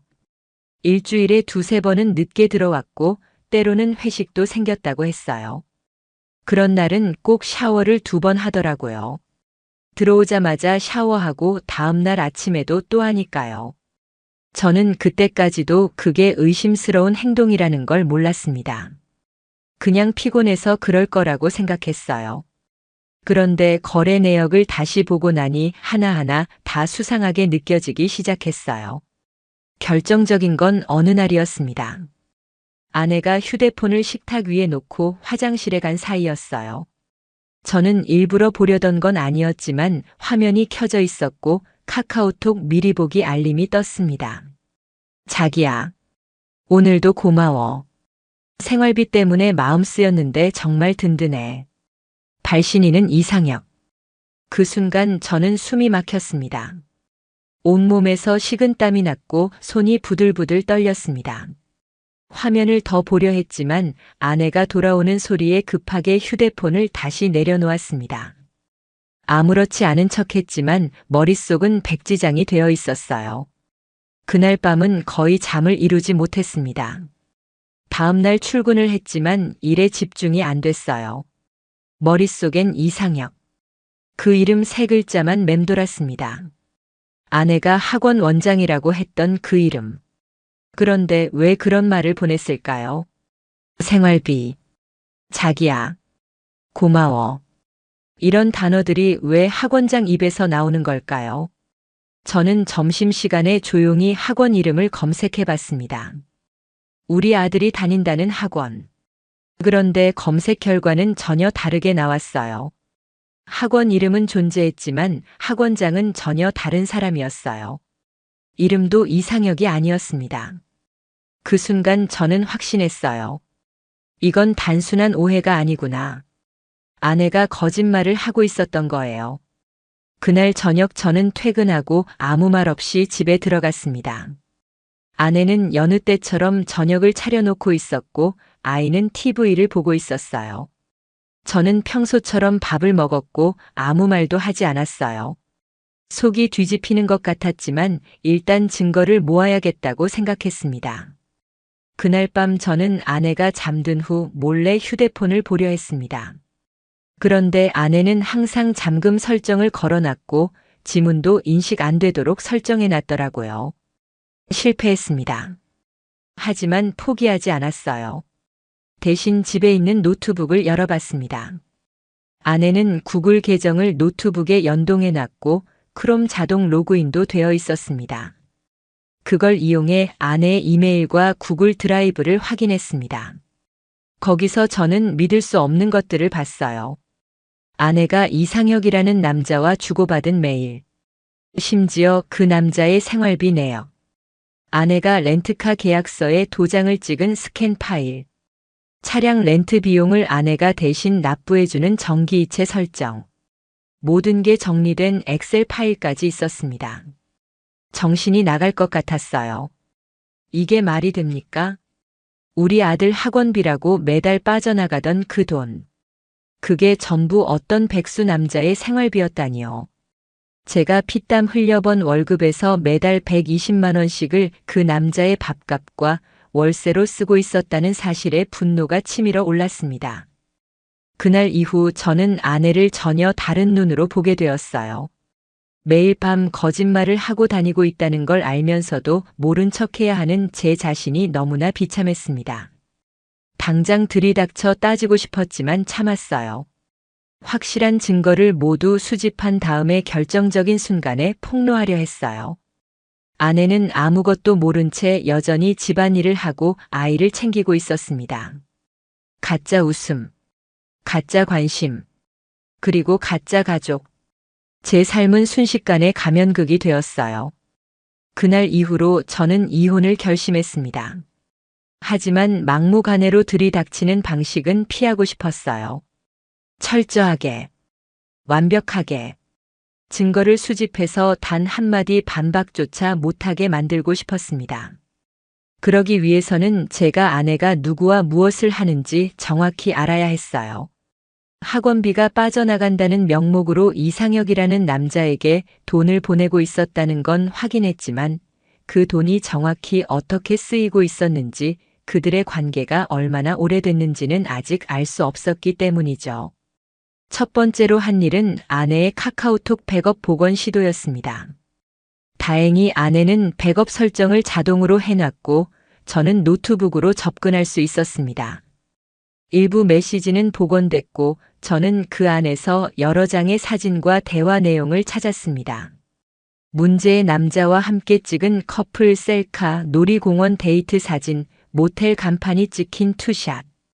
그리고 무엇보다도 충격적이었던 건 그들의 1주년 기념 파티 사진이었습니다. 그건 말 그대로 저를 무너뜨리는 결정적인 증거였어요. 사진 속에는 케이크가 있었고 촛불 위에 초가 하나 꽂혀 있었어요. 그 말인즉슨 그 둘은 이미 1년 이상 관계를 이어오고 있었다는 얘기였습니다. 제 아내는 저와 살고 있는 동안, 제 아이를 키우는 동안, 또 매일 같이 제 얼굴을 보면서도 그 남자와 기념일을 챙기고 케이크에 초를 꽂고 있었다는 뜻이에요. 속이 뒤집히는 기분이었고 진심으로 토할 뻔했어요. 손이 덜덜 떨리고 숨을 제대로 쉴 수가 없었습니다. 그때부터 저는 아예 매일 밤 차량 블랙박스와 위치 추적기까지 동원하게 됐습니다. 아내의 차에 몰래 위치 추적기를 부착했고 블랙박스는 자동 저장이 되도록 설정했죠. 어느 날 아내는 야근이라고 했는데 위치 추적 결과 차는 회사가 아닌 아예 다른 동네에서 멈췄고 몇 시간 동안 거기서 움직이지 않았어요. 블랙박스 영상을 확인해 보니 그 남자가 차에 타더라고요. 아내와 나란히 앉아 웃으며 무언가를 주고받았고 결국 그 남자가 차에서 내린 곳은 바로 모텔이었습니다. 이 정도면 빼박이죠. 저는 여기서 멈추지 않았어요. 아내의 신용카드 사용 내역도 확인했습니다. 그녀는 자신이 관리하던 공동생활비 카드로 모텔, 식당, 카페 등 여러 장소에서 사용하고 있었어요. 그중 일부 영수증에는 인원수가 적혀 있었는데 2인 기준이라고 명시된 것도 있었어요. 그것도 매주 토요일. 제가 아이를 데리고 축구교실에 가 있는 시간이었습니다. 그녀는 그 시간에 애인과 점심을 먹고 모텔을 들렀다 나와서 저녁쯤 들어오는 패턴을 반복하고 있었어요. 아이 핑계로 저에게 맡기고 본인은 남자와 시간을 보낸 거였어요. 가장 화가 났던 건 아들이었어요. 우리 아들은 아무것도 모르고 엄마가 요즘 회사에서 많이 힘들대. 내가 안아줘야겠지라며 순수하게 말했어요. 그런데 정작 그 엄마는 회사에서 힘든 게 아니라 바람 피우느라 바빴던 거였어요. 증거가 모이자 저는 아내의 과거를 파기 시작했습니다. 이상혁이라는 남자를 중심으로 조사했어요. SNS, 포털, 모든 걸 뒤졌습니다. 그리고 결국 그가 예전에 아내와 같은 대학 동아리였다는 걸 알게 됐습니다. 연극 동아리. 10년 전 아내와 무슨 일이 있었는지 정확하진 않지만 둘이 예전부터 알고 있었던 건 분명했어요. 어쩌면 과거에 한 번 불이 붙었던 관계를 다시 이어간 걸 수도 있었죠. 더 소름 끼쳤던 건 제 결혼식 사진이었어요.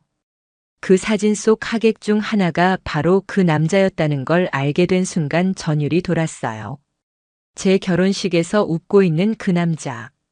저는 그저 아내 친구겠거니 생각했지만 그가 바로 지금 내 가정을 파괴한 장본인이었다는 걸 아는 순간 정말 눈이 뒤집히는 줄 알았어요. 그 이후부터는 냉정해졌습니다. 저는 이 사태를 어떻게 끝내야 할지, 어떻게 가장 강력한 복수를 할 수 있을지를 생각하기 시작했어요. 이혼은 당연한 수순이지만 그 전에 이 인간들을 어떻게든 무너뜨리고 싶었어요. 저처럼 아무것도 모른 채 바보처럼 이용당하는 사람이 되어보라고요. 일단 변호사를 찾았습니다. 이혼 전문 상간자 소송 경험 많은 곳으로 예약을 잡고 모든 자료를 USB에 담아갔어요. 증거는 차고 넘쳤습니다. 돈 거래 내역, 카드 영수증, 블랙박스, 위치 추적, 카톡 대화, 사진, 영상. 완벽하게 준비된 상태였죠. 변호사는 증거를 하나하나 검토하더니 한마디 했습니다. 아내 측이 반박할 수 없을 정도로 준비 잘하셨네요. 정신적 위자료 청구 가능하고 상간자에 대한 손해배상도 확실히 가능합니다. 부양 의무 방기 부분까지 포함해 드릴게요. 그 말을 들으니 복잡한 감정이 몰려왔어요. 한편으론 속이 시원했지만 또 한편으론 정말 이게 현실인가 싶었어요. 7년을 함께 살고 아이까지 있는 여자가 결국 이런 결말을 낼 줄은 몰랐거든요. 그리고 드디어 때가 왔습니다. 저는 그날을 선택했어요. 아내가 늘 야근이라고 말하는 수요일 저녁. 전 회사에서 조퇴를 했고 아이는 친정에 맡긴다는 아내 말은 거짓인 걸 알고 있었기에 일부러 제 부모님께 부탁해 데려다 놨어요. 그리고 저는 아내가 차를 몰고 나가는 걸 따라갔어요. 예상대로 그 남자와 만나더군요. 두 사람은 또 모텔로 들어갔고 저는 프런트에서 예약 확인을 부탁했어요. 법적으로 확인은 어려웠지만 제가 CCTV를 틀어달라고 했고 잠시 머뭇거리던 직원이 몰래 보여줬어요. 화면 속에는 아내와 그 남자가 들어가는 장면이 고스란히 찍혀 있었어요. 그 순간 저는 결심했어요. 더 이상은 안 된다. 이제 끝내자. 가면은 벗겨졌고 나는 이 연극에서 하차하겠다고요. 모든 게 준비됐다고 생각한 그날 밤. 저는 호텔 앞에서 두 사람의 모습을 지켜보며 주먹을 꽉 쥐고 있었습니다. 몇 번이고 마음속에서 갈등이 일어났어요. 지금 당장 뛰쳐들어가야 하나? 아니면 문 앞에서 기다려야 하나? 아니면 그냥 그대로 가버릴까? 하지만 아니었습니다. 저는 더 이상 참을 수 없었고 더 이상 뒤에서 증거만 모으는 사람이기 싫었어요. 이젠 마주하고 싶었습니다. 진짜 그들의 얼굴을, 진짜 가면 벗겨진 민낯을 보고 싶었어요. 저는 천천히 걸어 들어갔습니다. 모텔 프런트 데스크 앞에 섰고 목소리를 낮추어 말했어요. 2층 207호. 거기 제 아내가 있습니다. 긴급한 사정이고 조용히 연락만 해주세요. 직원은 처음엔 난색을 보였어요. 원래 이런 요청은 못 받아준다고. 하지만 저는 블랙박스 영상과 CCTV 캡처본을 보여주며 무게를 실었고 결국 그는 객실로 전화를 걸었어요. 전화는 벨이 갔지만 받지 않았습니다. 저는 예상했습니다. 지금쯤이면 둘이 침대에 누워있거나 씻고 있겠죠. 그렇게 5분쯤 지났을까요? 엘리베이터가 띵 하고 열렸고 거기서 아내가 먼저 나왔습니다. 눈이 커지고 손에 들고 있던 가방을 떨어뜨렸어요. 저를 보자마자 말 그대로 얼굴이 하얘졌습니다. 그 뒤를 따라 이상혁이 나왔고 그는 저를 보더니 그대로 멈춰 섰습니다. 네. 그 인간도 저를 알아봤어요. 제 얼굴을 기억 못할 수가 없었겠죠. 결혼식장에서도 마주쳤고 집에 놀러 온 적도 한두 번 있던 놈이었거든요. 저는 입을 열었습니다. 우리 아들 학원비. 내가 그 돈 받았냐? 그 말에 아내는 숨을 제대로 쉬지 못했습니다. 눈이 커지고 입을 벌린 채 말문이 막힌 표정이었어요. 그 인간은 말을 하려다 멈췄고 아무 말도 못했어요. 저는 너무나 차분했어요. 이상하게도 1년 넘게 내 돈으로 내 밥 사 먹고 모텔비 내고 렌트카 굴리고 다녔다더라.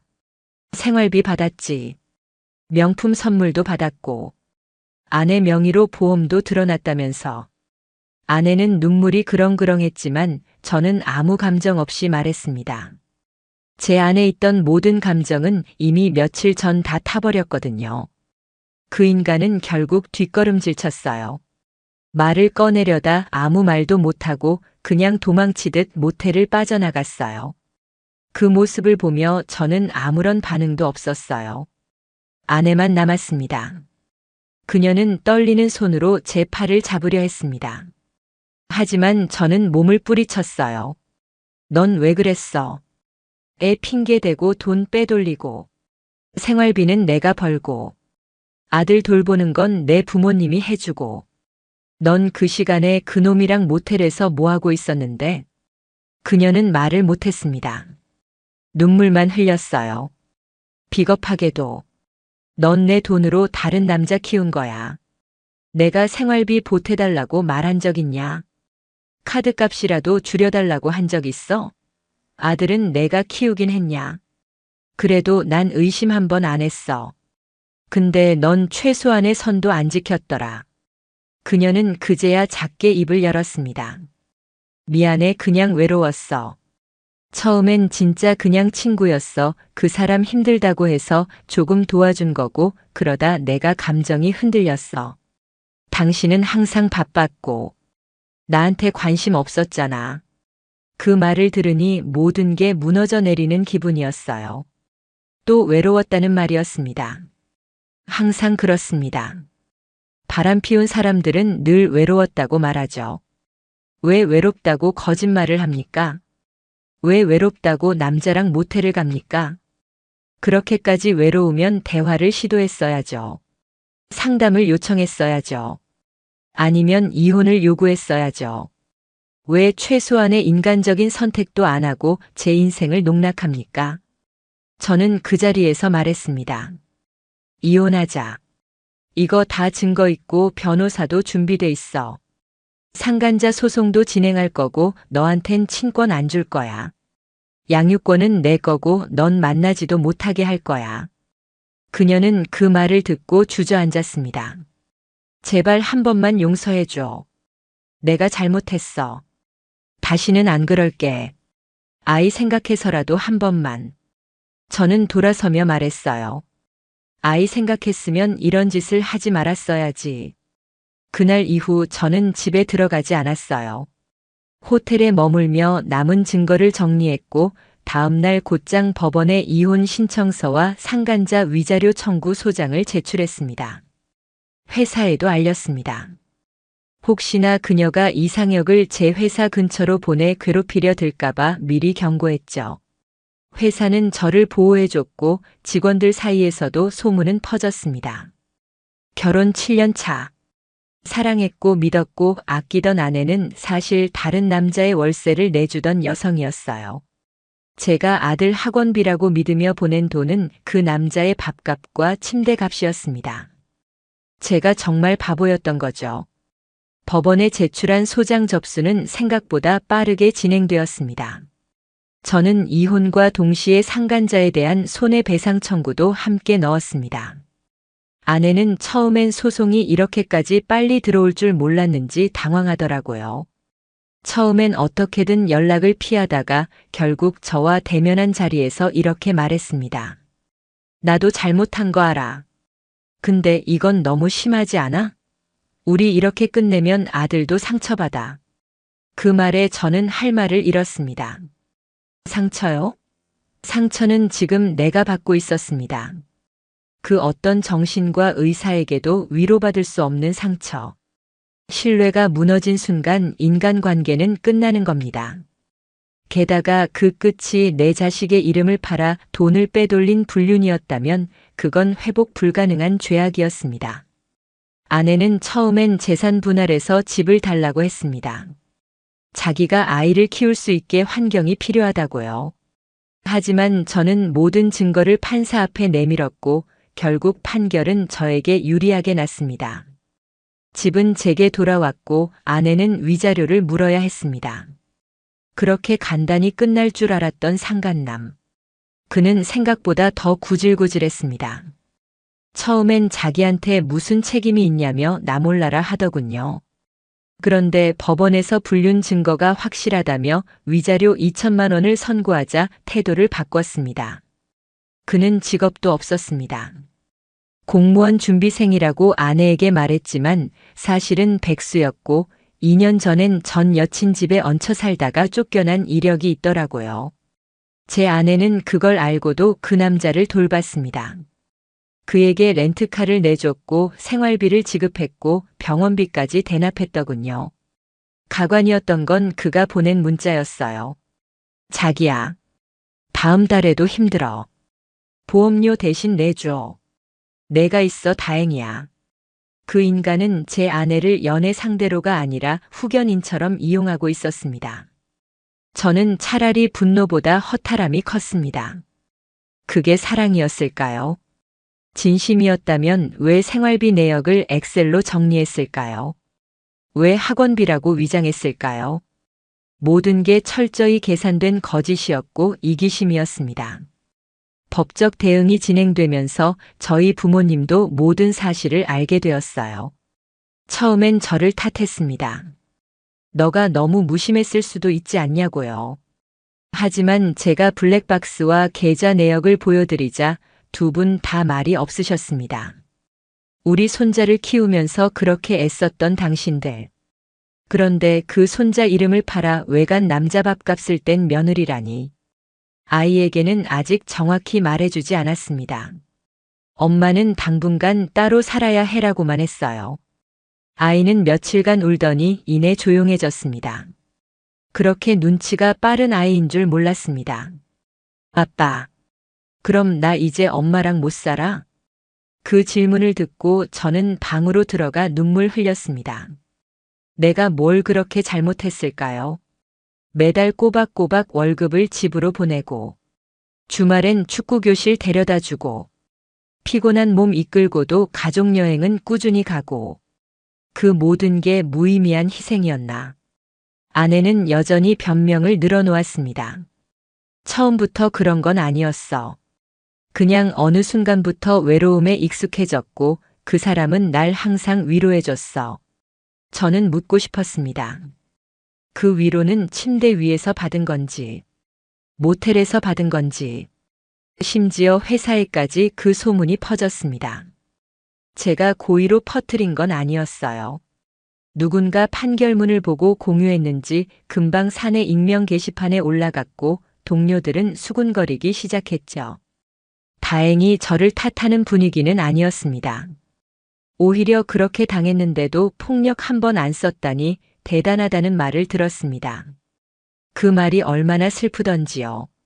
사람이 잘못한 상대에게 손찌검하지 않았다는 것조차 대단하다고 불릴 만큼 이 사회는 망가져 있었습니다. 아내는 그 후 회사에서도 견디지 못하고 사직서를 냈습니다. 결국 자기가 한 짓 때문에 일터까지 잃은 셈이죠. 그녀는 마지막으로 저를 찾아와 말했습니다. 혹시 나중에 내가 정말 반성하고 잘 살아가면 다시 아들만큼은 만나게 해줄 수 있어? 저는 대답하지 않았습니다. 대답할 가치도 없었습니다. 이혼이 확정되고 상간 소송도 마무리됐습니다. 저는 집을 정리하며 모든 그녀의 흔적을 치웠습니다. 옷장, 화장대, 욕실에 남겨진 헤어롤 하나까지도. 그녀가 남긴 건 가짜 미소와 외로웠다는 변명뿐이었습니다. 이렇게 허무하게 끝날이라곤 상상도 못했습니다. 그리고 이렇게 분노보다 허탈감이 클 줄도 몰랐습니다. 이혼이 법적으로 확정된 날, 법원 복도에 서 있던 저는 잠시 아무 말 없이 서 있었습니다. 판사가 마지막으로 쌍방간 재산 분할 조정 및 양육권 확정, 위자료 판결은 모두 확정되었습니다라고 말했을 때 제 귀엔 그 말이 울리는 듯 했습니다. 모든 싸움이 끝났다는 안도감보다는 내가 그렇게도 아꼈던 가정이 이렇게 허무하게 법률 한 줄로 사라졌다는 게 너무나 참담했어요. 아내는 법정 끝자락에 앉아 있었고 고개를 숙인 채 울고 있었습니다. 그리고 그 옆에는 없었습니다. 그 자리에 있어야 할 한 사람. 그녀가 지키려 했던 남자. 그녀가 그토록 보호해주던 이상혁은 오지 않았어요. 결국 그녀는 모든 걸 잃고 혼자였던 겁니다.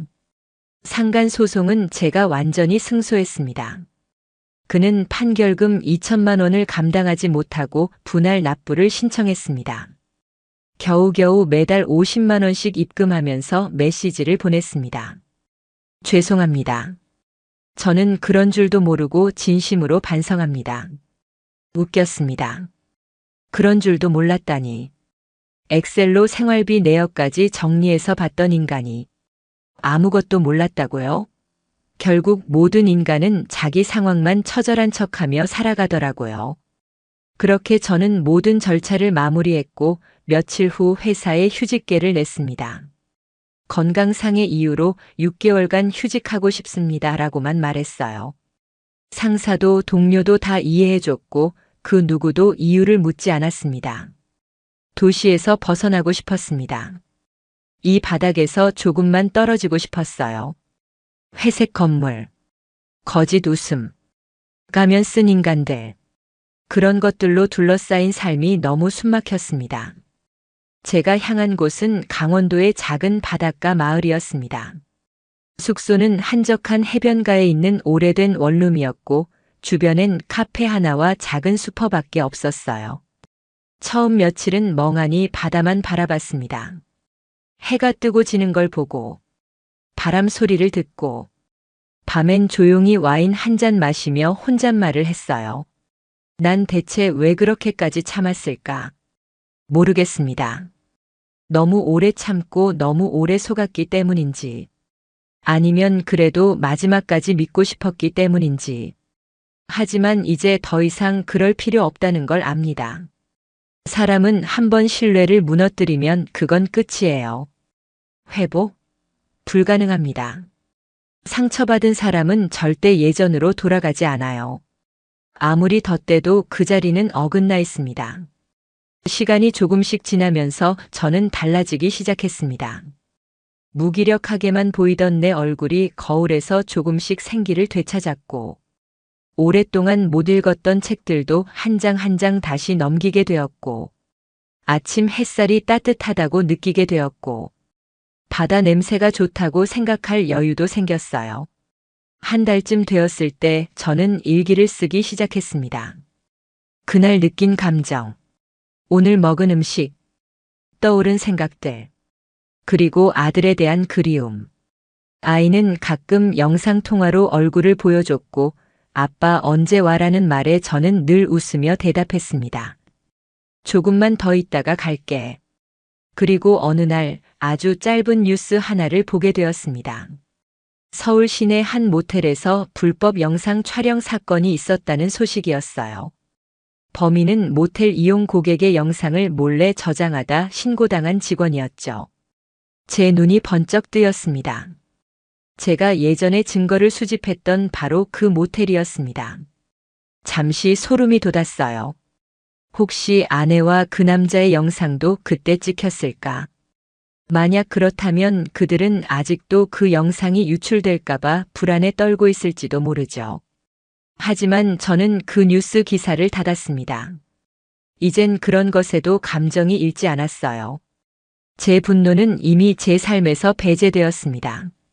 저는 복수로 사는 사람이 아니라 치유로 살아가는 사람이 되고 싶었습니다. 서울로 돌아가기 직전, 저는 아들의 사진을 꺼내 창가에 올려두었습니다. 그 사진 속 아이는 해맑게 웃고 있었고 저는 그 웃음을 보며 다짐했어요. 나는 더 이상 속지 않을 거야. 그리고 다시는 내 아이를 누구의 거짓된 말에 내어주지 않을 거야. 그날 밤 저는 바닷가를 한참 걸었습니다. 별이 수없이 박힌 하늘 아래, 파도 소리만 가득한 어두운 해변 위를. 슬리퍼를 벗고 맨발로 모래를 밟으며 조용히 되뇌었어요. 이제 나를 다시 사랑할 시간이야. 모든 건 끝났습니다. 그리고 이제 시작입니다.